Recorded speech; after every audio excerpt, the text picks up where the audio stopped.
Pietiks dzīvot eiforijā par Daugavpils Lokomotīvas uzvaru Parkņēs nav starta. Pienācis laiks jauniem varoņu darbiem.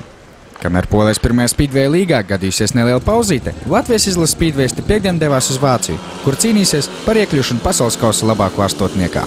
Šogad šim turnīram nedaudz mainījies formāts, tādējādi iekļūt nākamajā kārtā izredzes ir nedaudz labākas. Kaut gan pamatuzdevums joprojām nav mainījies. Jāuzvar 4 komandu konkurencē. Pretiniekos mums būs Francijas, Somijas un Vācijas izlases. Izlases jaunākais dalībnieks Andžejs Ļebedevs uzskata, ka galvenie konkurenti būs mājinieki vācieši. Visi ir labi pretinieki, visi var braukt. Varbūt Vācija, viņi ir mājās, un ar viņiem būs visgrūtāk cīnīties. Ceturtdien kopā ar pārējiem Lokomotīvas un izlases speedwayistiem trenējas arī viens no pasaules šī brīža labākajiem braucējiem Grigorijs Laguta. Viņš sparingoja kopā ar mūsu vienības potenciālo līderi Maksimu Bogdanovu, kurš šogad izmēģina spēkus Polijas ekstralīgā.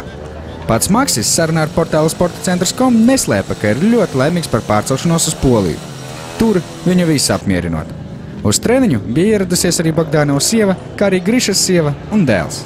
Interesanti, ka Lagutas un Bogdanova dueļos biežāk uzvara tika tieši latvietim.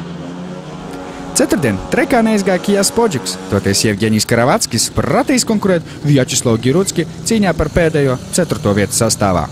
Girutskis visiem spēkiem centās veikt kaut kāda veida korekcijas savā mocī, bet apdzīt Karavatski tā arī nespēja nereizi. Treks Vācijā būs ļoti saudabīgs, jo tā garums ir zem 300 metriem, pie tam neviens no latviešiem tur nereizi nav braucis. Ļebedevs par to pastāstīja mazliet vairāk. Teica, ka tur nav žogu treka, un ir ļoti maz. Tas ir hipodroma treka, un tas ir, kā mums ir zāle, tur ir treks tāpat. Pats Ļebedevs ceturtdien savas spējas nepārbaudīja, jo pamatīgi izbraukājās trešdien, tādēļ tehnika ir jāpietaupa.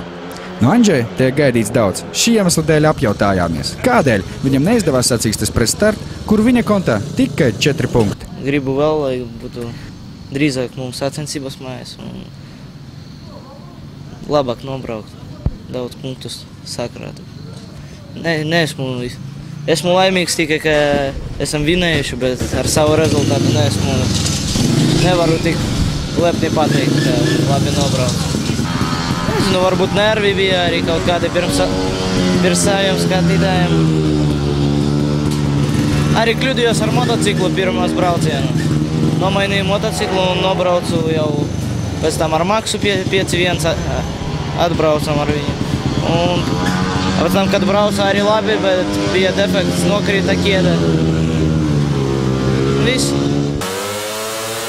Latvijas izlases nekad nav pārvarējis pirmo pasaules kausa kvalifikācijas kārtu, bet šogad ir lieliska iespēja veikt jaunu ierakstu Latvijas Speedway vēsturē. Kā domāju, Latvijas izlase varētu tikt tajā astotniekā? Nekad tur nav bijusi. Jā, es domāju, ka vajadzētu jau katru gadu pietrūks drusciņ. Varbūt šis gads būs mūsu laimīgais un mēs brauksim Anglijā. Tik stiprs sastāvs Latvijai nekad nav bijis? Pagājuši gadu bija arī tas pats. Šogad pieredzējušāk? Varbūt. Cerēsim, ka nevienam no mūsu braucējiem nenāksies piedzīvot tādu kritienu, kādu svētdienas sacīkstēs Polijas ekstralīgā piedzīvoja Maksims Bogdanovs. Par laimi Maksimam viss ir kārtībā. Optimistiski noskaņoties Nauris Mackevičs portālam sportacentrs.com.